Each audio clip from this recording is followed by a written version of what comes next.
Bonjour à tous, on espère que vous allez bien et que vous êtes bien installés car vous êtes sur le podcast du projet Belle Anxiété. Alors vous allez vous dire, Belle Anxiété c'est quoi? Belle Anxiété c'est un projet de 3 étudiants dont moi, Erta, Victor et Pierre. Bonjour. Bonjour à tous. Nous sommes en 3e année de licence information et communication à l'Université de Lorraine à Metz et on est là pour un peu libérer la parole autour de ce sujet et de vous donner quelques petits conseils et des aides que certaines personnes ignorent. Et sur ce, je vais laisser Pierre vous introduire le sujet. Bonjour. Avez-vous une fois dans votre vie ressenti beaucoup d'appréhension de façon prolongée pour des choses parfois inutiles ou surréalistes ? Avez-vous ressenti de la peur, des palpitations au niveau du cœur et des difficultés à vous concentrer ?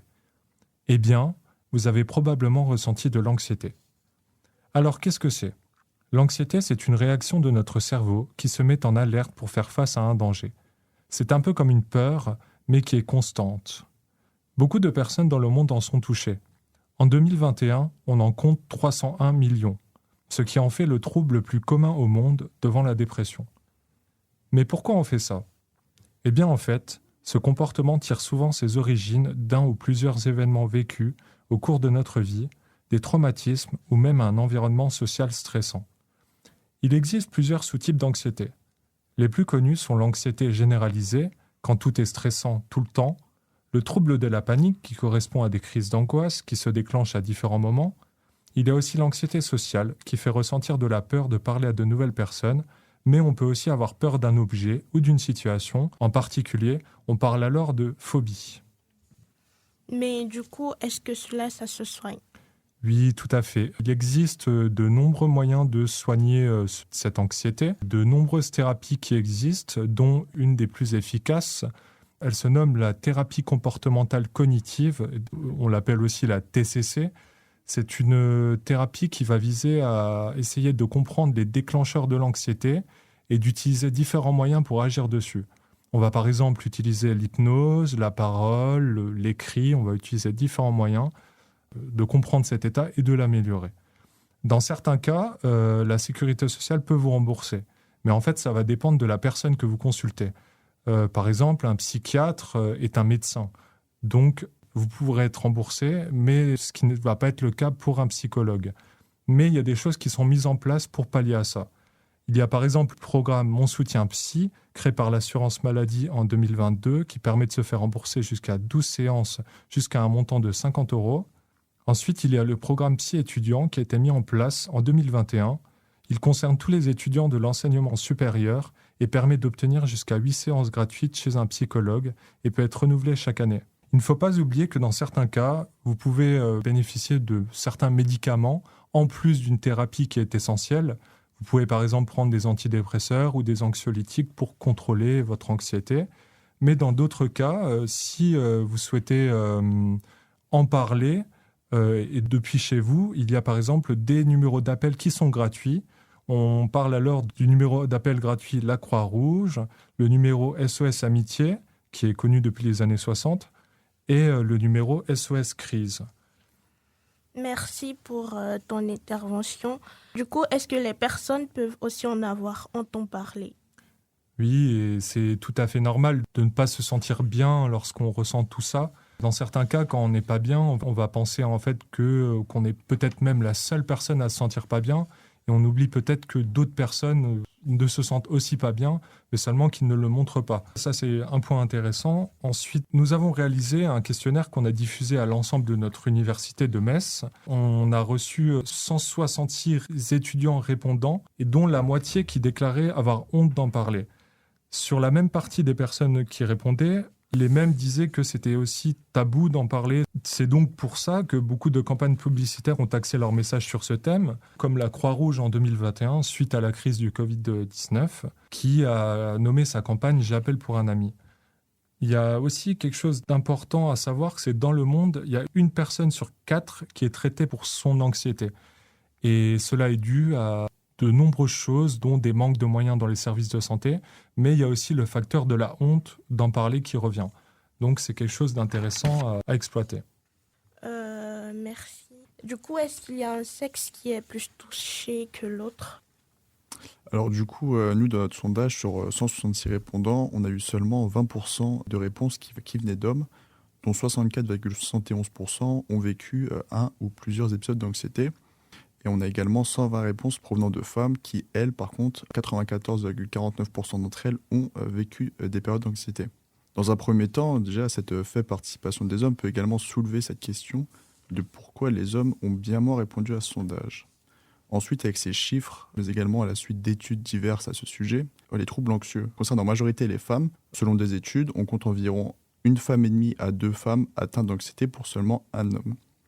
Pour cause, les neurones activés en cas d'émotion négative et de stress possèdent des récepteurs aux oestrogènes, une hormone sexuelle féminine sécrétée par l'ovaire, ce qui peut alors expliquer que les femmes y sont plus sensibles.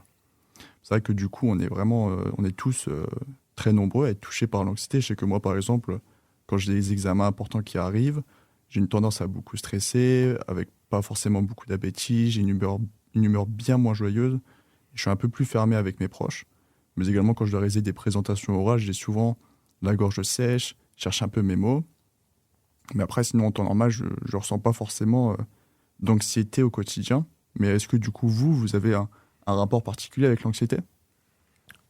Du coup, oui. Moi, parfois, mon anxiété, ça se manifeste par le fait que j'ai la boule au ventre quand je suis devant une foule. Et du coup, ça m'empêche de prendre des risques et voilà. Mais je pense qu'il est aussi possible de coexister avec l'anxiété et sans pour autant la laisser dicter nos vies. Bah, moi, personnellement, oui, j'ai subi beaucoup de périodes d'anxiété dans ma vie dues à certains soucis. Mais c'est vrai qu'il y a aussi cette anxiété que tout le monde a.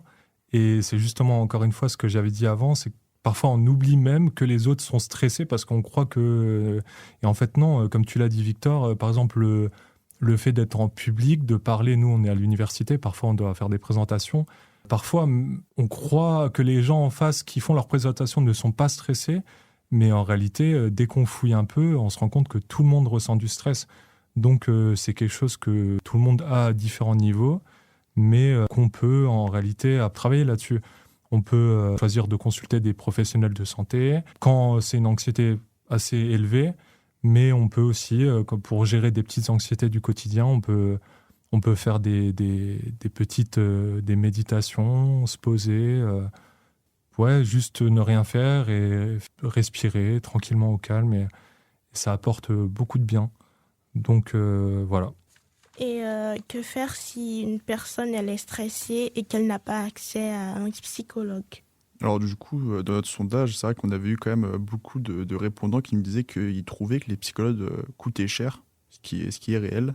C'est pour ça qu'on a voulu justifier quand même que non, il y a plusieurs moyens qui sont tout à fait gratuits. La meilleure chose à faire, c'est déjà d'en parler à votre médecin traitant et de faire des recherches sur Internet, car de plus en plus de choses sont mises en place pour le sujet de la santé mentale, que ce soit dans des établissements scolaires ou même dans le cadre professionnel. Mais on a également les exercices de respiration qui marchent très bien. Vous pouvez faire des exercices de méditation, comme Pierre en parlait tout à l'heure, ou pour ceux qui n'y arrivent pas sans support, vous pouvez également trouver des vidéos sur YouTube. Il y en a plein et c'est franchement très pratique. Par exemple, un petit exercice de respiration que parfois je peux utiliser quand je suis un peu stressé ou que j'arrive pas forcément à dormir parce que j'ai réfléchi à beaucoup de choses. Vous inspirez lentement par le nez pendant 4 secondes. Vous retenez votre air dans vos poumons pendant 4 secondes également. Et vous respirez doucement ensuite par la bouche pendant 6 secondes. Et vous répétez cet exercice 1 à 2 fois. Et franchement, vous verrez que personnellement, ça a un effet plutôt positif sur mon système. Mais également, il est important quand même de se libérer son esprit, notamment par la parole. Vous pouvez contacter un ami ou des membres de vos familles, par exemple, pour exprimer ce que vous ressentez. Et je suis sûr qu'ils seront vraiment à l'écoute pour vous aider.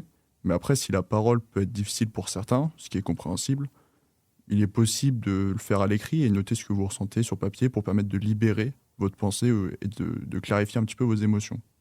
Il est aussi également important quand même de réduire les stimuli stressants quand vous êtes dans des périodes anxieuses, comme par exemple les réseaux sociaux ou les actualités négatives quand même très nombreuses ces dernières années. Et vous pouvez préférer une activité plutôt apaisante, comme écouter une musique qui vous tient à cœur ou lire un livre. Mais également, il faut éviter le café ou les boissons énergétiques qui peuvent amplifier ce stress et vous exciter. Et plutôt préférer une tisane ou simplement un verre d'eau. Il y a la pratique du sport également qui est importante, car le sport va déclencher dans votre organisme une production d'endorphine, une hormone qui va provoquer chez vous une sensation de bien-être.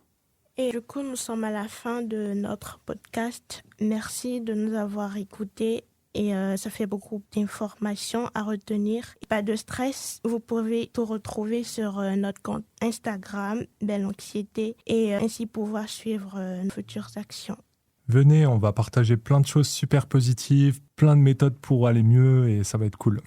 Au revoir. Au revoir. À plus, bonne journée à tous.